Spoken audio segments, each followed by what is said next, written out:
João, motor ligado? Podemos? Estamos aí quase 7h03 aqui na capital do sul do mundo, em Curitiba. Dou as boas-vindas a todos oficialmente que estão conosco. Nosso terceiro Inova Trends Innovation Talks. É uma iniciativa aqui da Inova Curitiba, em parceria com os nossos professores, os nossos amigos, enfim, trazendo um pouquinho do que nós abordamos nos nossos cursos, compartilhando sempre conhecimento, balizado pelo DNA da Inova, falando sobre futuro, sempre com futuro, tendências e inovação. Hoje nós temos a honra de receber o professor João Hilton, professor da Inova. O João é CEO da Sociedade Brasileira de Comunicação Emocional e vai falar sobre as competências emocionais que o líder precisa para desempenhar com a sua equipe. Vai falar sobre comunicação emocional para líderes do futuro. Eu até num post meu, João, me permiti falar para líderes do futuro e líderes do presente. Não tem jeito, né? E eu vou deixar você falar um pouco aí da sua trajetória, o seu currículo. Até separei aqui, mas tem muita coisa. Então eu vou deixar você trazer as suas belas pinceladas e boas provocações que eu sei que vem. A gente inicia agora e no final, como sempre, a gente abre para aquelas perguntas, aqueles diálogos ou dúvidas que qualquer um, que quem estiver na sala possa vir a ter. A gente abre os microfones, abre o chat e vai batendo um papo. João, prazer estar com você aqui de novo. Seja muito bem-vindo. Está contigo. Muito obrigado. Boa noite a todos.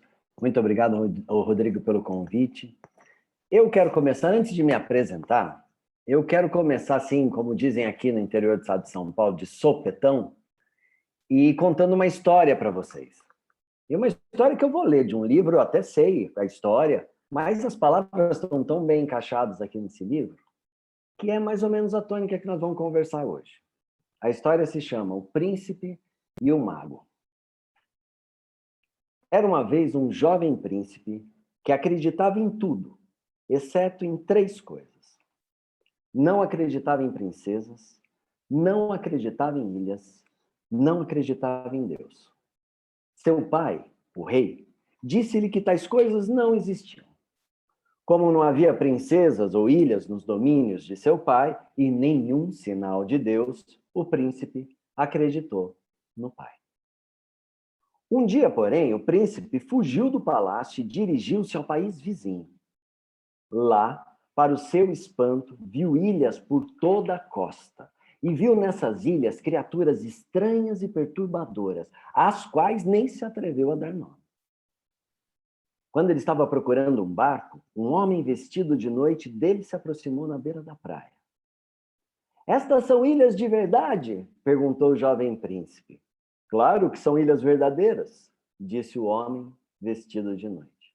E aquelas estranhas e perturbadoras criaturas?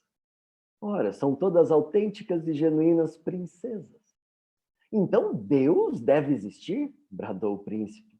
Eu sou Deus, replicou o homem vestido de noite com uma reverência. O príncipe retornou à casa tão depressa quanto pôde. Então estás de volta, disse o pai, o rei. Eu vi ilhas, eu vi princesas, eu vi Deus, disse o príncipe num tom reprovador. O rei não se abalou. Não existem ilhas de verdade, nem princesas de verdade, nem um Deus de verdade. Eu os vi, meu pai. Diga-me como Deus estava vestido. Deus estava vestido todo de noite. Aham. E as mangas da sua túnica estavam arregaçadas? O príncipe lembrou-se que estava. O rei sorriu. Isso é o uniforme de um mago, meu filho. Você foi enganado. Com isso, o príncipe retornou ao país vizinho e foi para a mesma praia, onde mais uma vez encontrou o homem todo vestido de noite. Meu pai, o rei, contou-me quem és, disse o príncipe, indignado. Tu me enganaste da última vez, mas não farás novamente. Agora sei que estas não são ilhas de verdade, nem aquelas são princesas de verdade, porque tu és um mago. O homem da praia sorriu. És tu que estás enganado, meu rapaz. No reino do teu pai existem muitas ilhas e muitas princesas, mas tu estás sob o encanto de teu pai. Logo, não pode ver.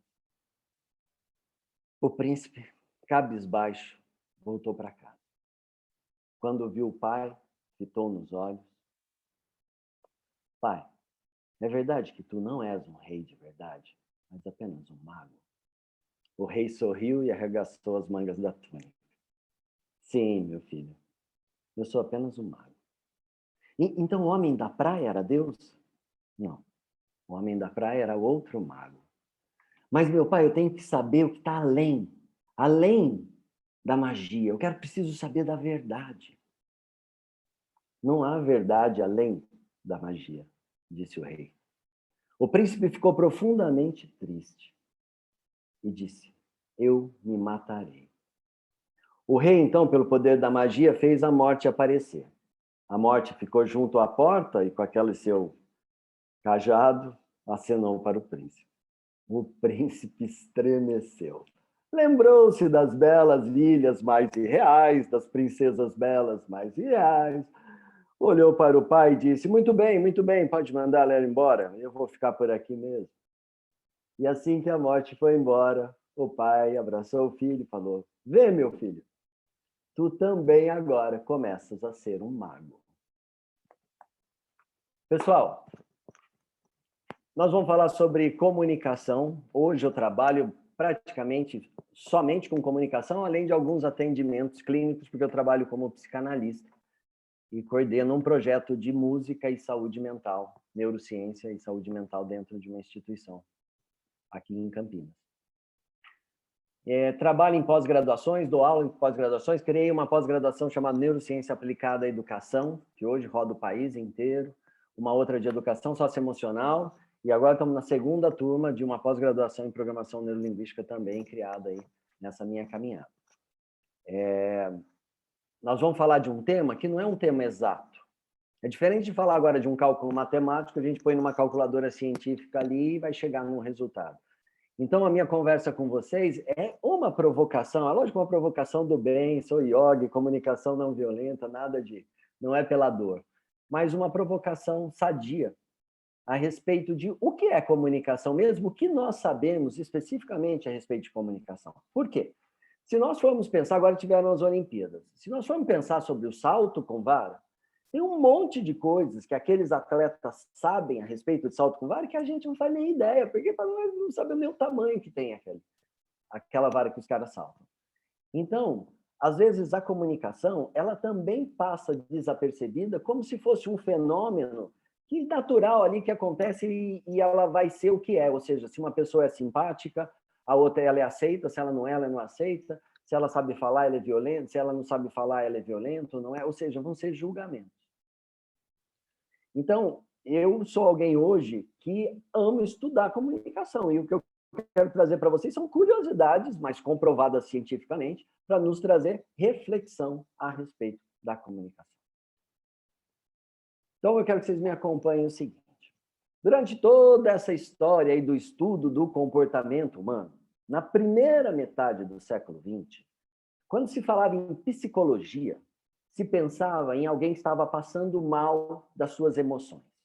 Então, vamos pensar isso. Quando pensava que alguém era um psicólogo, um psicanalista, um terapeuta, ele estava cuidando de alguém que sofria. Então, tanto a teoria psicanalítica de Freud, quanto o comportamentalismo, Skinner, que tinha, quanto terapia, eram para cuidar da dor.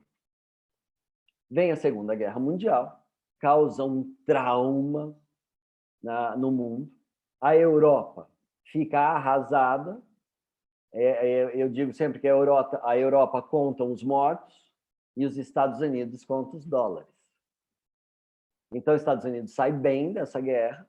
E olha que panorama diferente para a psicologia. Enquanto na Europa a psicanálise e as linhas de psicologia para cuidar da dor estavam aumentando, porque a dor estava presente ali, então eram necessários. Essas terapias, essas linhas de pensamento sobre o ser humano, nos Estados Unidos não é que não tivesse pessoas com dor, mas era um país em progresso, em ascensão. Então, as condições de vida estavam melhorando cada vez mais. Para conversar comigo que a dor era para a tendência a ser cada vez menor. Aí a psicologia começou a ter uma grande sacada. Ó, o ser humano, digamos que o ser humano ele é um potencial emocional aqui, um potencial de tomada de decisão, um potencial de ação. Nós sempre cuidamos quando ele não funciona. E se a gente começar a cuidar para que ele melhore a sua atuação do ponto onde nós consideramos como normal? Então, essa linha de psicologia, olha que interessante, que lá atrás, na época do Freud, tinha uns caras que na sociedade acadêmica eram tratados como é tratado hoje o Paulo Coelho, como é tratado essa linha que o pessoal chama de autoajuda. Eu não tenho nada contra esses livros, nem contra esses escritores. Eu acho que tem momentos para aprendizado em todo lugar. Mas existiam lá na primeira metade do século uns caras desses, que hoje vocês conhecem bem. Napoleão Hill, Dale Carnegie, Joseph Campbell. Esses caras, eles já viram essa psicologia, eles não eram psicólogos, eram escritores. Mas eles já viam essa possibilidade de ser humano ir em direção à sua evolução. E não somente cuidando da dor da psicologia. Mas eles eram tratados de uma forma meio autoajuda. Com essa nova psicologia que começa a olhar, não é que acabou a outra continua até hoje, como eu falei, eu trabalho como psicanalista, mas essa nova visão, ela vem para desenvolver esse ser humano. Então, vem com técnicas, com uma visão centrada no humano. E não mais em fórmulas específicas, como é a psicanálise. Você olha dentro de um contexto específico que vai explicar aquele ser humano. Não, essa nova linha começou a olhar o ser humano. E daí, nós vamos agora começar a viajar um pouco dessas nossas descobertas. Primeiro, eu quero falar com vocês sobre neurociência e trazer uma informação. Eu não sei quantos aqui já pensaram sobre isso. Comunicação é sugestão. Comunicação é sugestão. Vamos pensar aqui comigo?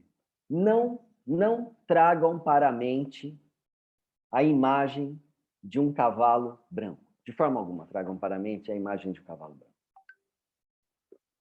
E olha que interessante, vocês não podem ver um flamingo, mas de jeito nenhum, com aquela perna longa, de jeito algum.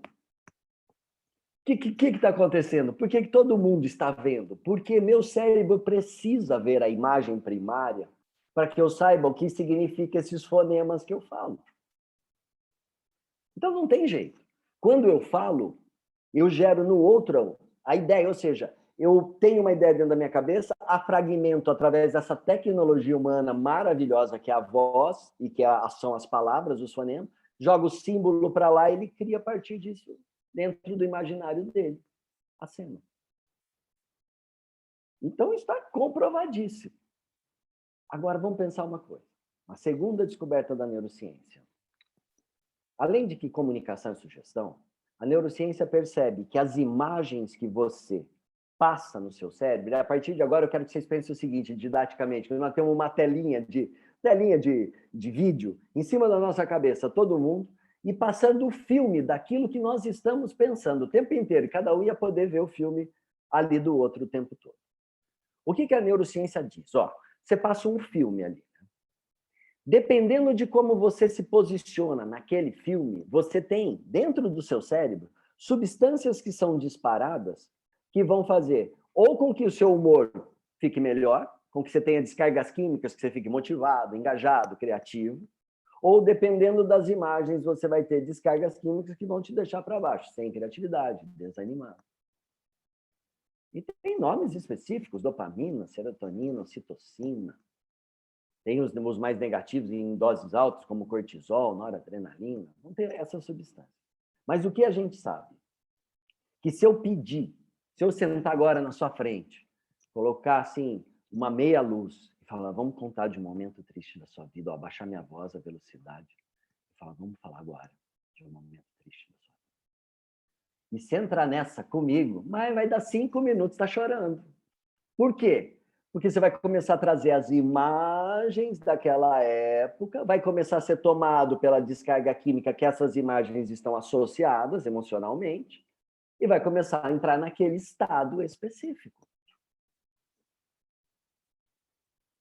Então, nós vamos pensar o seguinte, que quando eu faço a sugestão para o cérebro do outro, o outro, além de ver o filme que eu estou sugerindo, dependendo desse filme, ele vai ter descargas químicas cerebrais que vão fazer com que ele não tenha o seu rendimento como ser humano aprimorado. Olha que interessante, um simples detalhe. Vamos imaginar lideranças da antiga que vai na força, que vai no intimidar. E vamos pensar sobre isso. Eu tipo, não, eu vou assim, eu demonstro força, sempre tive resultado assim, assim, assim que eu sou. Vamos pensar agora na leitura da neurociência. O que você dispara no outro é medo e raiva. Esses dois tipos de disparos químicos, as substâncias que são liberadas, elas não são substâncias que fazem com que você seja mais criativo, não são substâncias mais que te deixam mais motivado. Então, na verdade, pode funcionar. Só que aquilo tudo poderia ser muito melhor e com aquele ser humano muito mais bem cuidado emocionalmente, quimicamente falando. Então, o custo, né, e é interessante que no meio empresarial a gente sempre vai falar disso, o custo dessa brincadeira é muito alto. O custo de eu ser uma liderança violenta e ficar gerando no outro um tipo de pensamento. Lembra? Sugestão. Sugestão. Ô, cara, desse jeito não dá. Se você continuar desse jeito, infelizmente, cara, o emprego está difícil. O que você está sugerindo? Que ele se veja como? Vitorioso? Não. A sugestão no cérebro dele é que ele vai perder o emprego. E aí, essa pessoa pode sair daí e passar aquela noite inteira girando um filme, lembra da telinha? Um filme ali péssimo, onde está se vendo mal, onde está se vendo várias coisas, acordos, contratos com a vida que ele tem, então conexões emocionais, ele começa a ver desabando, assiste aquilo, começa a cair. Não sei se vocês já perceberam um movimento que, muitas vezes, quando tem alguém trabalhando com a gente, um liderado, e ele perde energia, se a gente não for lá cuidar, ele vai perder cada vez mais energia, vai perdendo, vai perdendo, vai perdendo. Você fala assim, ele está largando mão. Não é nem que ele está largando mão, é porque não foi ninguém lá socorrer e trazer. De novo, porque ele está rodando um filme.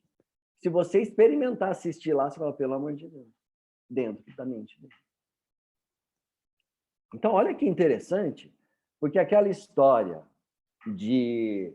a história do pensamento positivo, pensa positivo que a vida fica melhor, eu vou ser provocativo. Eu não estou dizendo o pensamento bobo, iludido, do tipo assim, você tem um problema para resolver e você fala assim, não tenho problema nenhum, a vida é zen, tá tudo bem. Não, aí não tem cabimento esse tipo. Não é disso que estamos falando sério aqui. Mas veja, entre optar em passar um filme de tudo que pode acontecer, se aquilo não der certo, se aquele problema não resolver, é uma opção que você tem. Só que o disparo químico é coerente às imagens que você está projetando. Agora, se você se engaja no pensamento em como resolver aquilo, e consegue manter ali, não, eu vou pensar como resolver isso. O que eu quero dizer para vocês é que essa busca por solução é uma intenção cerebral de buscar por dopamina, serotonina, substâncias que nos deixam em bem-estar. Então, para o corpo humano, é muito mais vantajoso eu cultivar pensamentos ou de busca por soluções, ou de alegria, gratidão, mas às vezes não dá para ser alegre e grato, mas por busca de solução, do que assistir o negativo acontecendo. Então, não é só assim, é uma escolha minha, acabou. Não, é uma escolha sua, você pode fazer, mas o teu corpo físico está sentindo, você está intoxicando ele de substâncias que não precisariam. Às vezes, por exemplo, um alto disparo de cortisol pode gerar um tipo de reação química que faz com que a pessoa se feche completamente. E aí, o que vai acontecer? Se essa pessoa ela motivar o seu pensamento, passar dia após dia, pensando, trazendo isso, o seu corpo físico vai fechar de tal forma que vira uma bola de neve. O corpo físico faz o disparo negativo cerebral, o disparo negativo cerebral fecha o corpo físico e ele vai virando uma bolinha. Rodrigo, eu preciso gostaria até que se você... Eu preciso de 2 minutos, porque eu preciso abrir aqui no meu celular a sala de Zoom, por gentileza.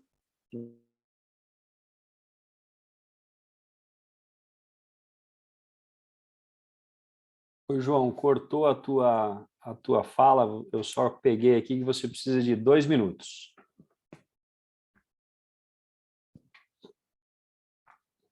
Vamos lá, tranquilo. Ótimo. Então, vamos lá, na nossa comunicação e sugestão. Então, a primeira dica foi, eu falo, eu dou sugestão. O Rodrigo falou que está vendo o Flamengo até agora aí. Segundo, aquilo que eu assisto, eu tenho um disparo químico, ou seja, que vai modular a minha emoção de acordo com a imagem que eu vejo. Não tem como eu me ver numa imagem desconfortante e me sentir feliz. Isso está totalmente em desacordo com como o cérebro funciona. Então, esse é o primeiro passo. Então, vamos pensar numa possibilidade de comunicação não violenta. Por que comunicação não violenta? Você fala, João, mas por que agora nós vamos falar disso? Porque se eu falo para o outro algo, ele cria uma imagem na cabeça dele, e ele tem um disparo químico específico, cerebral, imagina que se eu estiver fazendo com que ele esteja tendo disparos negativos, eu estou perdendo o potencial daquela pessoa com a qual eu estou me comunicando. E qual é a proposta da comunicação não violenta? A proposta é fazer com que você consiga falar com o outro, ser autêntico, muitas vezes fazer pedidos específicos, mas sem colocar na sua forma de pedir julgamentos. Então, você trata de operações, não trata de pessoas especificamente.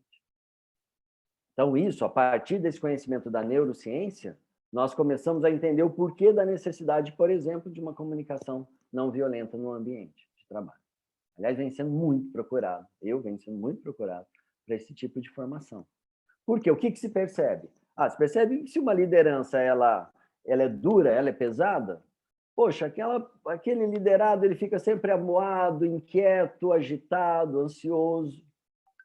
Então, talvez seja o grande momento da gente rever essa forma de se comunicar e trazer essas novas possibilidades de, pensando a respeito do cérebro humano, como que nós podemos. A Cláudia faz uma pergunta aqui para mim. João, você pode nos ajudar quando recebemos a comunicação violenta? Como amenizamos e cortamos o impacto negativo como receptor? Muito boa pergunta, Cláudia.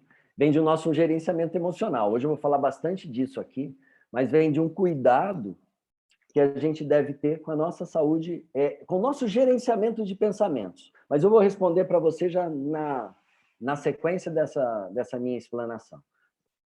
Comunicação não violenta.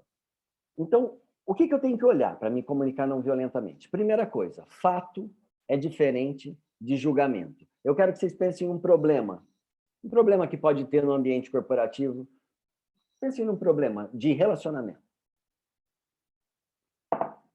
Veja, se eu for falar de fatos, vou dizer que o meu problema é alguém que chega sempre atrasado numa reunião que eu marco uma vez por semana. Sempre chega 15 minutos atrasado. A gente precisa dos dados de todo mundo para começar efetivamente. Então, fica aquele bate-papo até chegar alguém em 15 minutos perdido de reunião. O que é fato disso? Os 15 minutos atrasados. Então, se eu vou começar o meu pedido, é assim, posso conversar com você 2 minutos? Sim. Olha, nós marcamos uma reunião para começar às 14h toda terça-feira. Você se lembra que nós fizemos uma reunião no dia 15 de 9? Sim. Você tem chegado atrasado 15, 13, 12 minutos nas 3 últimas reuniões.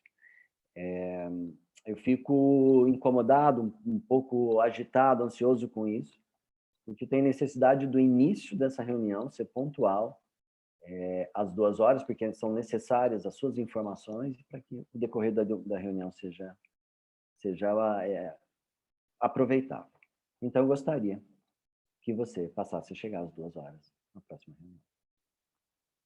Então, quem acha que comunicação não violenta é ser bonzinho, não é ser bonzinho.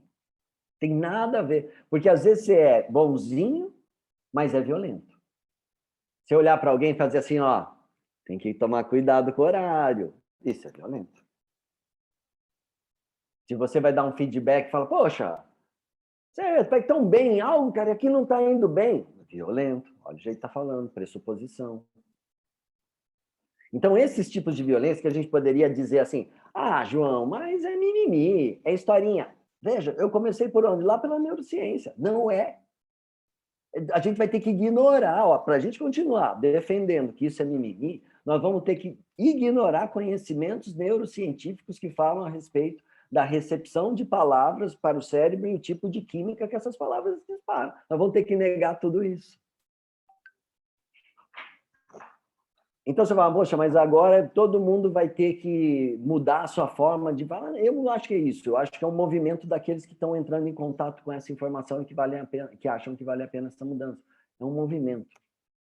Eu acredito que daqui a algum tempo as lideranças elas vão ser motivadoras. Desculpem o termo, porque às vezes pode parecer muito poético, mas encantadoras. O que eu quero chamar de encantadora? Pensem comigo. Três paradigmas. O primeiro, paradigma da instrução. O que é o paradigma da instrução? Estava lá no século XIX, final do século XIX, começo do século XX. É assim, eu tenho uma informação, eu sei, então não importa para quem eu vou ensinar, se a pessoa aprendeu é porque ela é boa de aprendizado, se ela não aprendeu é porque ela não é boa daquilo. Então, o paradigma da instrução, eu não levo em consideração o outro, eu apenas dou ordem, apenas funciono dessa forma. Ainda sabemos que temos isso ainda funcionando bastante, paradigma da instrução. O que vem depois? Vem o paradigma da aprendizagem. Metade do século XX ali começou a se ter as ferramentas, as metodologias para que esse aprendizado viesse. Então, se eu sou uma liderança, eu passo a ter ferramentas para liderar.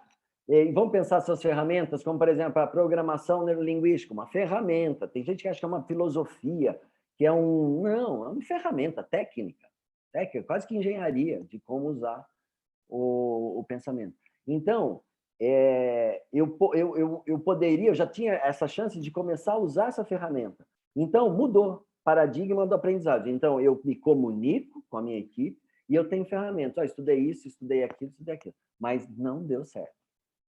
Para alguns deu certo, mas para muitos não deu certo. Porque eu vou falar uma coisa. Eu tenho que encantar. Quando eu falo encantar, eu estou sendo, eu sei que é ousado aqui, no meio como o nosso aqui da Inova, mas quando eu digo encantar, é fazer com que o outro me olhe e fale, caramba, que liderança, o cara tem sangue nos olhos, o cara, ele é... Mas não é violento, ele é encantador, mas ele motiva, ele não é que fecha os olhos, o outro não está fazendo nada, ele está de olho. Não, mas ele está ali, vamos fazer, está acontecendo alguma coisa, vamos conversar. Ou seja, está dando um exemplo da sua atitude, da sua paixão para aquilo. E você fala, nossa, João, mas é complicado demais. Não, mas é liderança. É trabalho selecionado. Ou seja, é pastor de rebanho. Do rebanho que eu quero dizer, pelo amor de Deus, não me confundam. Eu só quis fazer uma analogia bonita e não falar uma bobagem aqui. Pastor, aquele que conduz, liderança. Então, ou eu sou encantador, e como que eu faço para ser encantador? Bom, primeira coisa, tem que me conhecer, e aí não vai ter jeito que vai entrar naquela prateleira de livro de autoajuda ali no começo. Por quê? Eu vou ter que me conhecer, eu tenho que transcender um pouco assim, senão eu estou funcionando no automático. Eu preciso entender, quando me criticam, o que eu faço? Não, quando me criticam, eu tento mostrar a razão das coisas. Não, mas não é isso. O que acontece quando te criticam? Não, quando me criticam, eu penso primeiro na minha parte, depois... Não. Quando te criticam, o que acontece? Você fica com raiva. Esse é o autoconhecimento. Quando me criticam, eu fico com raiva. E aí, quando eu fico com raiva, eu aumento a minha voz e eu tento persuadir o outro com a minha fala e com o meu jeito positivo. Pronto, essa pessoa se conhece. Estou dizendo que ela está pronta para brilhar, mas ela se conhece, ela tem o autoconhecimento. Então, nós vamos pensar aqui comigo, nós vamos ter que buscar autoconhecimento para que a gente possa se apresentar de forma espontânea, para que a gente consiga transmitir, eu sei que muitos aqui já sabem fazer isso, mas é uma fala minha, para que eu consiga transmitir paixão. Você fala, ai, João, mas paixão, aquela coisa de champanhe. Não, não precisa ser uma paixão amorosa, paixão, vontade, desejo pelaquilo que eu faço.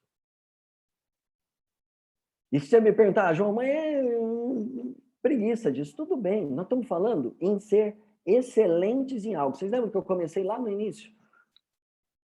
Existem pessoas que são especialistas em coisas muito interessantes, como lá aquele salto em vara, a gente não tem ideia nenhuma. Mas se nós quisermos ser especialista em comunicação, nós temos um diferencial, gente. Eu sei que muitos aqui já chegaram muito longe, e tenho certeza que tem gente aqui muito habilidosa. Mas o que eu quero dizer, existe como melhorar ainda mais isso, se você passar a cultivar uma comunicação diferenciada. Chamo de diferenciada uma comunicação onde você tem conhecimento a respeito do ser humano, sabe como ele funciona, sabe um pouco da linha da psicologia, entender por que alguns tipos de hábitos acontecem, por que tem, às vezes, dentro da equipe, algumas pessoas que têm um sentimento meio de fracasso, que você não vai perceber porque você não está dentro da cabeça dele. Você percebe por certas falas e atitudes que ele faz. Então, dentro da cabeça dele tem algo dizendo assim, eu não vou conseguir, eu não vou conseguir. Se uma liderança conhece desses hábitos e tem essa capacidade de encantamento, de chegar e conversar, você consegue reverter muitas vezes um processo ali de um hábito nocivo para aquela pessoa. Ou seja, não só lideramos, como podemos fazer o bem também. Você está querendo elevar o nosso posto angelical, mas é uma grande possibilidade. Ao influenciar pessoas, é uma responsabilidade muito grande que nós nos autoconheçamos. Então, primeira parte, olhar para o ser humano e falar tudo que eu me comunico, ele vê, ele faz uma cena. Dependendo do que eu falar para ele, essa cena dispara coisa negativa. Disparou coisa negativa, eu estou perdendo. Vamos pensar nisso, eu estou perdendo. Eu, como contato com o ser humano, como comunicação, liderança, eu estou perdendo, porque eu machuquei o ser. Então, mesmo que ele faça, eu estou perdendo.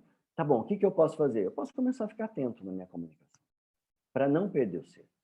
E continuar engajado, motivado. Pensar no outro como uma possibilidade que nós temos técnica no início, mas que depois isso se torna nosso. Eu vou trazer uma palavra para vocês, uma história, até para a gente encerrar essa primeira parte aqui. E é para deixar bem claro que eu quero fazer uma pergunta aqui para vocês. Essa história, ela acontece numa cidade onde ali mora um menino e onde as pessoas não valorizam o que esse menino faz. O que é isso?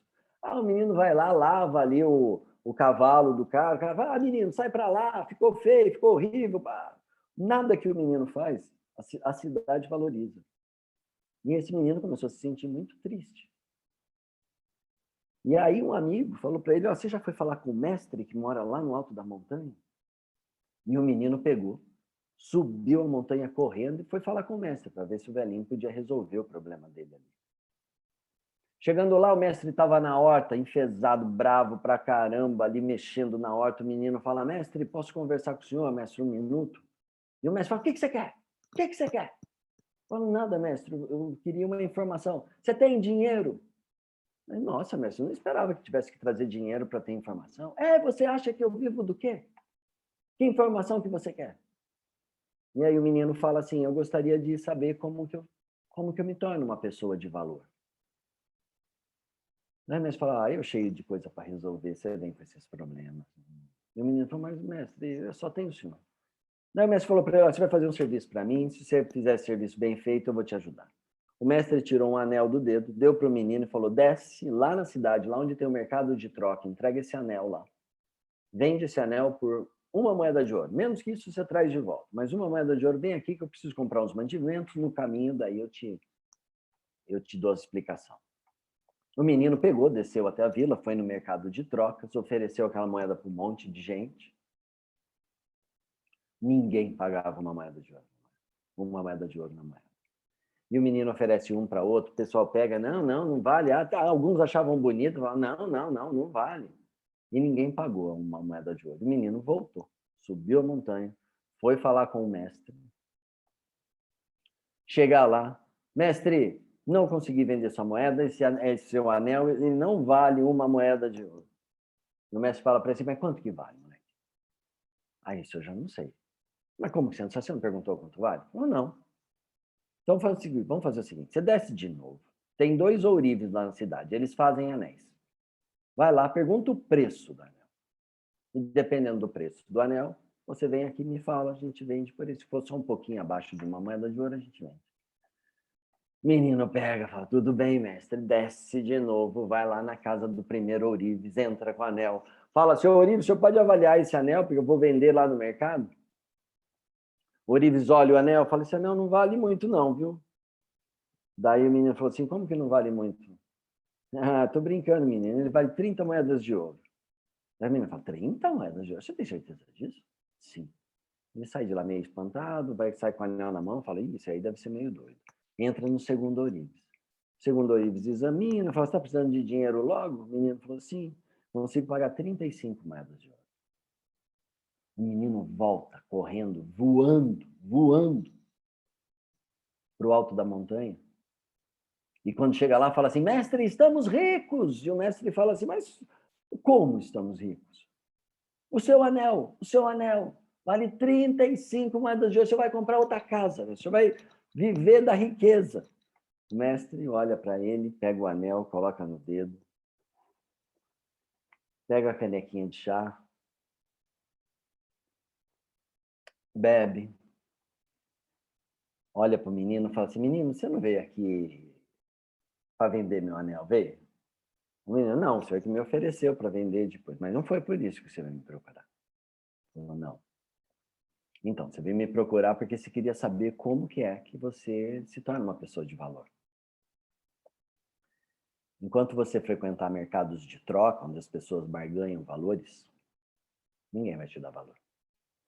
Mas quando você for a ourives, pessoas que conhecem seres humanos e sabem valorizá-las, ali você vai ter o seu valor. E a minha pergunta agora, para abrir um bate-papo com vocês é, queremos trabalhar no mercado de trocas ou queremos ser ourives nessa vida? Uhum. Eu vou responder aqui a Cláudia, antes mesmo de alguém me perguntar. Cláudia, a primeira coisa, nós precisamos acalmar esse nosso sistema reativo, porque nós temos uma reatividade ao jeito violento do outro falar. O que significa isso? Que cada vez que ele se torna violento, imediatamente nós temos um disparo químico, o coração dispara, a boca seca, e a gente fica naquele estado de raiva. E aí nós não conseguimos ser paz e amor com ele, não conseguimos dar as melhores respostas, porque quimicamente nós estamos alterados. Então nós precisamos treinar o cérebro. E se você for perguntar para mim hoje, como neurocientista, como psicanalista, a melhor forma de se treinar o cérebro, meditação. Meditação legal. Que parecia por um tempo ser coisa de yoga. Hoje a meditação se mostra como uma super ferramenta de gestão emocional. Legal. Super ferramenta. Então, eu começo o quê? Um movimento onde eu vou investindo nesse meu cérebro mais focado, mais calmo, mais tranquilo, junto com a minha troca de sistema de palavras, dentro da minha comunicação assertiva, dentro do meio corporativo. Eu vou fazendo a troca dessas palavras e vou amenizando meu sistema emocional. Ou seja, preciso fazer um trabalho físico para que eu consiga uma gestão emocional eficiente. Rodrigo, quer deixar aberto agora? Primeiro, obrigada, né, João? Foi legal. Vou aqui te provocar, tá? Na verdade, eu medito há muitos anos. Um dia eu quando eu ainda era executiva de banco, fui fazer um roadshow de trabalho e minha irmã meditava, queria um livro de meditação yoga, aquele super difícil de achar. E eu, como uma irmã querida, procurei, achei o livro, não tinha nada que fazer, muito trabalho, peguei e comecei a ler o livro. Mas já fazem muitos anos, né? Fazem bons 20 anos. Eu falei, pô, esse negócio é interessante, começa a dar respiração e a gente vai acalmando a mente. As provocações que eu vou fazer para você é assim, é do universo feminino que a gente é bem agredido, mas não tô... como é que a gente é agredido, né? É agredido quando você entra em reuniões que a pessoa compete com você e quer te... um ambiente masculino, principalmente, e quer te desmerecer no seu conhecimento, e depois acaba tentando fazer negociações, né? Negociações, cara, você entra numa reunião, você me trata muito mal no privado, porque naquela hora da reunião fica muito tumultuado você se posicionar, porque vai virar um tumulto. E eu particularmente fiz essa pergunta porque em uma negociação a pessoa conta, é totalmente agressiva e assume uma verdade que não está nem em pauta na minha realidade. Né? Que o negócio não existe, que não vai acontecer, e conta 10 mil histórias negativas. Putz, ele não está aberto para a solução. No fundo, eu fui genérica, mas assim, como é que eu consigo fazer essa pessoa mudar um pouco essa química que ele está carregando, que de repente eu não causei os não acontecimentos de operações no passado. Eu nem sabia que essas coisas tinham acontecido. Só que ele veio com uma avalanche, mas eu vivi esse caso que não deu certo, esse. Tudo, sabe, esse caso a gente está querendo trabalhar uma solução, um negócio, né? Fechar um negócio. E é por isso que eu te provoquei, porque a pessoa já está em um. Eu falo brincando, depois que termina a reunião, com 4, 5 pessoas envolvidas, assim, eu falo, nossa, esse cara eu vou indicar um terapeuta. Eu falo mesmo, eu falo para o time. Eu falo, cara, aí os meus, as pessoas que estão trabalhando nesse projeto comigo falam, nossa, cuidado, porque se o terapeuta for seu amigo, você perde o amigo, entendeu? Essa é a reação do time. Só que a gente tem que achar uma forma, né, de resolver esse impasse. Só que a minha contraparte da negociação é completamente negativa, agressiva, assume verdade que nunca aconteceu, não está nem em pauta. Então, eu te provoquei realmente duas coisas. Uma é esse ambiente um pouco mais hostil contra mulheres, que, enfim, não é nem minha pauta que eu defendo, mas ele existe, a gente tem que aprender a reagir, né? E a outra, assim, realmente tem umas situações que são bem complexas, onde o bloqueio, a carga aí de química está muito na pessoa que está falando, que teria o domínio da reunião para fazer um negócio, mas ela acaba atrapalhando todo mundo. E aí eu queria que você explorasse um pouquinho mais isso, tá bom? Cláudia, ó, primeira coisa, fato. Nós não podemos, eu não posso me comprometer com você de que essa pessoa vai mudar. Não, tudo Porque bem. isso seria impossível. Não é que é Sim, impossível, é o impossível comprometimento. Não tenho como te dizer isso. claro. Quem é a parte que pode sim oferecer a mudança? Você. Tenho tentado, assim, Então, tenho trabalhado solução, né? Assim, na linha da isso, solução, só que é um desafio. Todo sim, desafio eu entendo que, nossa, eu preciso aprender alguma coisa a mais disso. De sim, verdade, porque exatamente. essa é a minha postura. Eu preciso melhorar, né? É isso. É isso. Então, na verdade, se há um desafio, é um daqueles momentos onde a vida está te pedindo realmente desafio de se gerenciar melhor emocionalmente com aquela pessoa especificamente, independente da sua vida. Mas esses recursos, eu acho que é o que pode acontecer nessa situação, porque o outro não tem como mudar, viu, Cláudio? Agora, Entendi. normalmente, quando nós começamos a mudar as nossas respostas, o outro também começa a mudar. Começa a perceber essa mudança. A Andrea fez uma pergunta aqui. A Ana, primeiro, ela perguntou: tem alguma outra ferramenta para quem não consegue fazer meditação? Ana, quando você diz assim que você não consegue fazer meditação, talvez seja o caso de você receber algumas instruções, talvez diferentes, de como pensar essa meditação. Existe um tipo de meditação ativa, onde, se você pesquisar, você não precisa ficar quietinha, em silêncio, você pode fazer durante uma caminhada, você pode fazer olhando certas imagens. Então, você tem outros recursos dentro da meditação. Por que eu te digo isso, Ana? Dificilmente, sem medicação, alguém hoje consegue fazer sozinho, só por força de vontade, esse gerenciamento efetivo de pensamentos. Não estou falando emocionalmente, mas esse gerenciamento de pensamentos. Ou seja, a meditação é muito necessária porque nós vivemos hoje num sistema de comunicação onde os estímulos estão a 200 por hora a todo momento. e que a nossa concentração ela começa a cada dia mais ser debilitada. Nós temos foco, né? Foco a gente tem para vários lugares diferentes, temos essa habilidade, mas a dificuldade hoje da concentração. Aqui, Andréia, como percebemos que as pessoas estão percebendo que o nosso comunicado não é mais violento? Porque isso não é dito. Como podemos perceber essa mudança em nós e perceber o impacto positivo com os outros? Andréia, é uma revolução quando a gente começa a se comunicar de forma não violenta. Por que uma revolução? Porque você começa a desaprender um conceito lá da infância, que começou com os priminhos, ou com os irmãos, ou com quem vivia ali do lado, que dava um tapa no braço, e falava, doeu, e ia, dava outro. E que dizia, que pegava o brinquedo, ia brincar com o brinquedo, falava, o meu brinquedo é mais bonito. Não é, o meu é mais bonito. Não, mas o meu tem uma caçamba. Não, mas o meu aqui tem um botãozinho. Parece que é bobagem isso.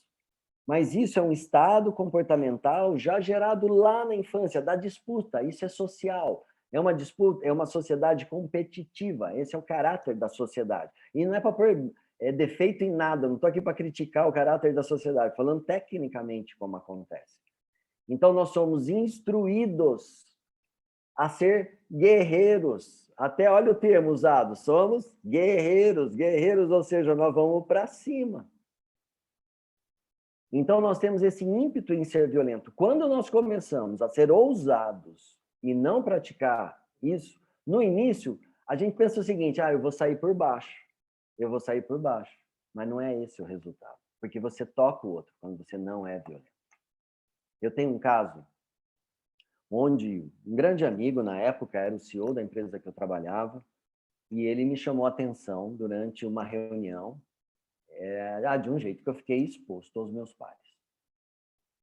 E eu falei, eu vou conversar com comunicação não violenta com ele. Marquei para conversar, e um outro amigo falou assim para mim, você vai se dar mal. E eu falei, não, mas eu vou usar o padrão de comunicação não violenta. Cheguei lá, falei do fato. Falei, ontem nós tivemos uma reunião, e quando você pediu ideia para o congresso que ia ter, eu levantei a minha mão, e você falou, lá vem o João com as ideias dele, usando a tua voz, se comportando de uma forma irônica. Eu fiquei com muita raiva quando aquilo lá aconteceu. Porque me senti exposto ali para os meus pares, tenho necessidade de ser reconhecido, de vocês ouvirem as minhas ideias. Então, eu gostaria que você não fizesse mais esse tipo de atitude. Gente, eu fiquei mais amigo dele. Por incrível que pareça, eu vi um outro lado dele. Ou seja, eu usei, me arrisquei e me dei bem. Então, assim, vale muito a pena. Dentro da casa da gente, então, para as pessoas próximas, onde normalmente nós somos bem violentos, nossa, isso é uma benção. Ou seja, não tem... Usar a comunicação não violenta não é sair por baixo em nada. Parem para pensar agora. Vamos pensar numa discussão onde você está mostrando claramente para todo mundo que está no ambiente, ou só para aquela pessoa, mas mostrando para todo mundo que você não quer ser violento. E o outro vem para cima e é violento, e o outro para cima e é violento. Quem que você acha que está sendo ali olhado, mal visto na história? Não é você. Não é você.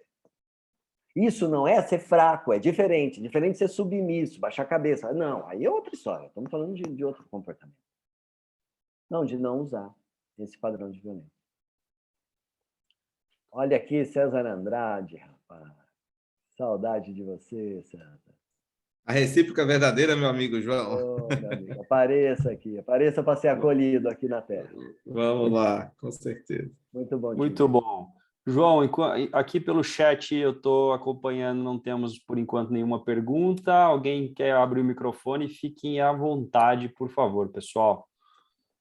Usem e abusem do João. João, enquanto o pessoal cria coragem aí para comunicação não violenta, brincadeiras à parte, hein?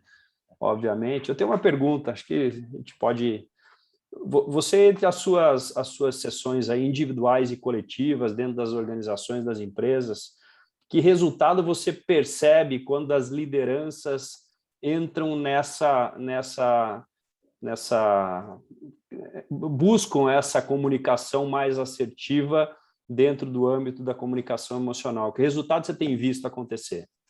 Rodrigo, você sabe o que é interessante? Que o primeiro resultado é pessoal da liderança. Não é um resultado do trabalho.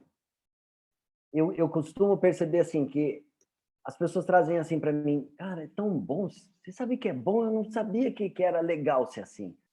Ou seja, primeiro há uma transformação pessoal nele, você percebe. E olha como daí cai a ficha. Se ele se transforma, é lógico que o grupo inteiro começa a vê-lo de outro jeito. E vão falar, poxa, ó, o Rodrigo está diferente. Vocês perceberam que está diferente? Nossa, diferente. Aí no começo, Rodrigo, vão falar assim, ih, tá esquisito, não sei não, pode ser que ele queira alguma coisa, as pessoas ficam ressabiadas. Mas vai começar a passar o tempo, vai passar o tempo, e aí aquele feedback que era assim, ai, tem reunião com o Rodrigo, vai virar assim, nossa, hoje tem reunião com o Rodrigo. Você percebe? Altera a emoção, o vínculo, a motivação. Gente, eu estou aqui hoje para fazer a cabeça de todo mundo que vale muito a pena refinar o processo de comunicação, utilizar uma comunicação não violenta e passar a olhar o outro como líderes, olhar o outro de uma forma muito mais próxima. Nós temos, ó, vou pregar em prol de algo aqui que eu acredito muito.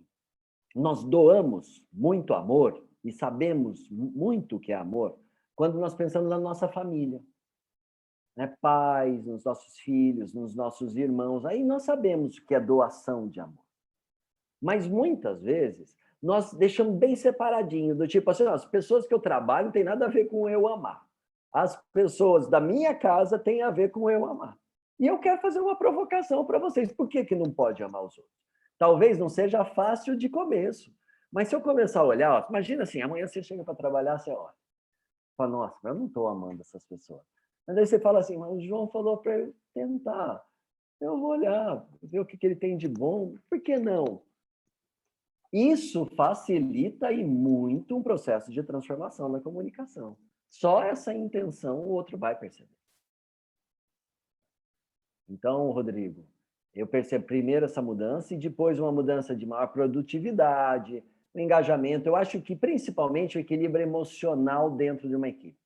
Porque, assim, eu acho que toda liderança sabe o que ela quer dos seus planos técnicos. E o que ela precisa de uma equipe com ela, motivada, junto com ela. Então, é isso que a gente consegue com uma comunicação mais assertiva, com mais emoção colocada. Essa emoção que muito tempo foi colocada de lado, né? Ou eu mostro ser duro, ou eu não mostro emoção. O mundo está completamente outro, nós estamos mudando. Nossa comunicação está ficando cada vez mais assertiva. Volto a dizer aqui uma palavra: encantamento. É encantar o outro. João, eu queria fazer uma pergunta. Eu não vou abrir a câmera porque o rosto não tá bom. Eu queria voltar lá no começo da sua fala, que você diz de alguns paradigmas, né, da comunicação a ser quebrados, enfim. O primeiro deles me deixou bem nervosa. O Rodrigo me conhece, eu acho que ele vai entender, que é o paradigma da instrução, né? A gente entende que o negócio deve ser feito assim, então eu te ensino assim, você faz assim. E isso é ser bom. Como transformar isso na sugestão? Que você falou que eu acho que foi o início da tua fala lá, que comunicação é sugestão, e eu tatuei isso ali no caderno, achei incrível. Então, como transformar essa instrução na sugestão? Acho que o caminho seria esse, né? Como fazer isso? O caminho seria esse. Bom, o primeiro ponto é esse tipo de liderança dentro de um paradigma da instrução vai ter que ele próprio ser encantado por alguém. Olha a brincadeira que eu estou fazendo, mas falando sério. Ou seja, alguém precisa ir lá e encantar esse cara de que vale a pena fazer diferente. Você entende o que eu estou dizendo? Senão ele não vai fazer diferente. Se chegar alguém para ele e falar assim, ó, esse jeito que você só simplesmente chega e fala aí, vai jogando informação para frente, isso aí não funciona não, você precisa pensar outro jeito, ele não vai mudar. Então, alguém que chegue para essa liderança e traga um treinamento, um curso, uma palestra, algo que toque, que faça com que ele perceba que vale a pena ele trazer transformação para aquele tipo de situação. Eu entendo, pessoas, que as pessoas são assim, ó. Nós temos hoje pessoas que vão ter que fazer um grande caminho para a transformação. Por quê? Porque são pessoas que estão mais rígidas, que são mais fechadas, e esse papo de transformação é esquisito, ou seja, estão mais difíceis nesse momento, mas vão conseguir essa transformação. Agora, tem gente que só precisa do insight, que já está nessa vontade, mas precisa, poxa, eu preciso só do insight para eu colocar isso em prática, e aí já começar a agir.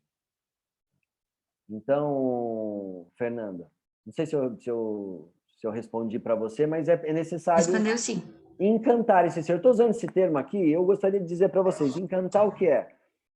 É fazer com que o outro preste atenção em você e te veja como exemplo congruente daquilo que você fala. Pensa uma coisa agora comigo, um conjunto informacional. Ó, meu corpo físico. Eu quero motivar a minha equipe. Dentro do meu cérebro tem isso aqui, ó. Nossa, se eu não atingir a meta do trabalho, eu vou pegar alguém que trabalhe com meta. Nossa, se eu não atingir, eu estou ferrado. Esse é o pensamento que está rodando lá dentro da cabeça dele. A química desse pensamento é da tensão, ó. Testa, olho meio cerrado, ombro um pouco fechado.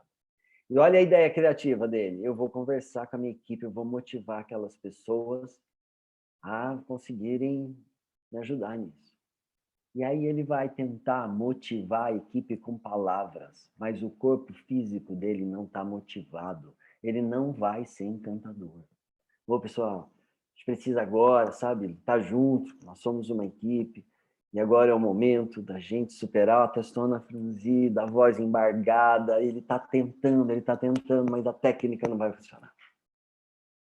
Agora, se ele faz o seguinte, ó, eu estou triste, mas eu tenho que conversar com a minha equipe, aí eu tenho conhecimento sobre comunicação e cérebro. Olha o que eu vou contar para vocês.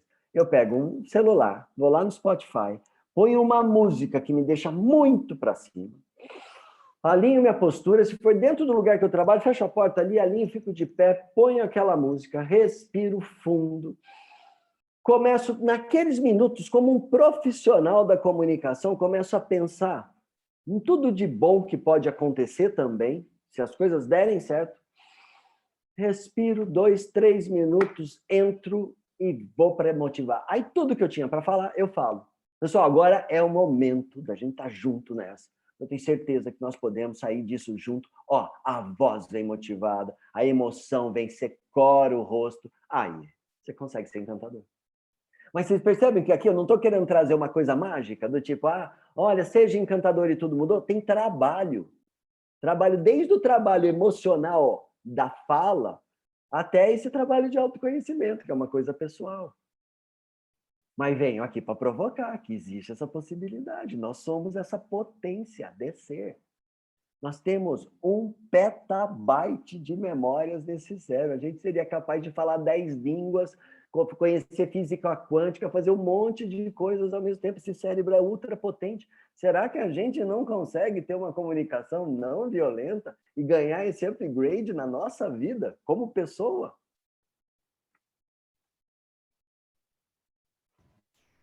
Muito bom, Alguém quer comentar? Fique à vontade, pessoal. Queria falar um pouquinho. Tá me ouvindo, Rodrigo? Será que vocês estão me ouvindo?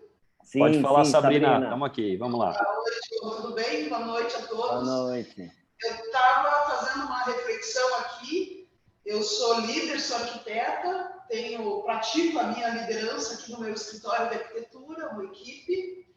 E daí eu estava me percebendo, né? Não sou uma pessoa que tenha uma comunicação violenta. Quando me comunico bem, mas eu acho que eu acabo causando, de certa forma, uma comunicação violenta nos momentos em que eu não me comunico. São os momentos de silêncio. Tem assuntos que acontecem aqui e que eu realmente me silencio. E daí eu fiquei refletindo que talvez às vezes pode ser até pior que uma comunicação violenta, né? Então, eu queria que você falasse um pouquinho o que o silêncio causa, tanto no próximo, no indivíduo diretamente, como no coletivo. O que pode acontecer com um líder omisso, vamos supor? O silêncio, na verdade, ele não atende necessidades ali. É quando você traz, por exemplo, alguém tem uma necessidade a ser atendida, que ela espera que você se posicione, e o seu silêncio não atende, você frustra com o silêncio. Então, existe o silêncio agressivo e existe também o silêncio benéfico. Veja, se o papo está tomando um rumo onde as vozes, a entonação da voz está começando a aumentar, é momento imediato de sair daquilo. Ó, não, desculpa, na hora mesmo. Desculpa, não vamos entrar nisso, a gente conversa outro momento, não é o momento.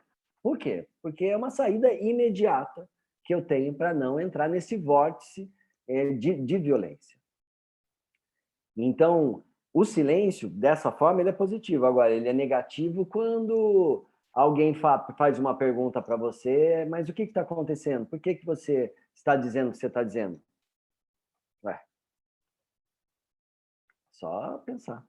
Esse silêncio é péssimo, violento, ultra violento. Você não está dando uma resposta para o outro. Então, é pensar que o silêncio pode ter a dupla face aí, uma parte positiva do sair fora da problemática, não discutir naquela hora, e o outro de não dar resposta. Normalmente, isso vem da infância também. Nós temos pessoas que até hoje praticam a birra de ficar sem falar. Briga com o outro, fecha a cara, faz biquinho e fica ali, ó, não fala. É lá da infância. Desculpa dizer, mas é lá da infância que isso vem. A gente aprendeu lá, não vou falar. E hoje a gente repete e acha normal. Mas tudo bem. Rodrigo, você ia falar algo? João, não, eu tô acompanhando aqui os comentários, tem gente que amou suas palavras, encantamento, né? A gente conhece você um pouquinho, sabe que você também é da área musical, e sem dúvida nenhuma, hoje você nos brindou com grandes melodias para a gente fechar esse terceiro evento. Confesso a todos que estão conosco aqui, viu, João? Quando a gente fez a reunião e organizou, fez o planejamento dos talks, e até a gente comenta isso nas nossas postagens, era trazer uma pílula dos temas que nós abordamos nos cursos da Inova, seja no pós-MBA, seja no Conselheiros e assim por diante, nas pós-graduações e assim por vai. Mas, de novo, felizmente, eu agradeço a você, porque nós temos mais um encontro que nós nos surpreendemos não só pela qualidade dos professores que vêm falar, porque a gente já conhece, sabe da qualidade de todos vocês, mas especialmente pelo debate muito construtivo que tem acontecido no final. Vocês, professores, os mestres com quem participa fazendo esse bate-bola de questões individuais, coletivas, especialmente muito práticas do dia a dia das empresas e das pessoas. Então, para fechar hoje, eu falei que sempre que eu estou aqui recepcionando os professores, eu passo do horário. São 8h08, e eu tenho certeza que se não tivéssemos o horário previsto para acabar, nós íamos até 10 da noite, fácil, porque esse tema realmente é um tema que atrai, que instiga e definitivamente nos provoca como pessoas e líderes para nos comunicarmos melhor e assim trazermos os times para uma convivência e uma harmonia muito mais prazerosa e mais agradável, que reflete naturalmente nos resultados das empresas. João, eu agradeço você demais, agradeço todos que estiveram conosco nesse terceiro encontro do Inova Trends Innovation Talks.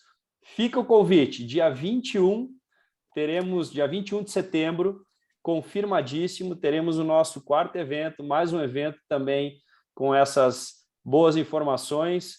O João é nosso professor nos cursos, quem tiver interesse também vem fazer o curso conosco, contata o João pelo LinkedIn, pelo Instagram, Sociedade Brasileira de Comunicação Emocional, ele está à frente disso, com um projeto super bacana lá, com o Luiz também. E, João, um grande abraço para você, muito obrigado. Eu agradeço. Obrigado, pessoal, obrigado a todos, a gente finaliza aqui, uma ótima noite e nos vemos no dia 21 de setembro com mais um Inova Trends Innovation Talks. Grande abraço.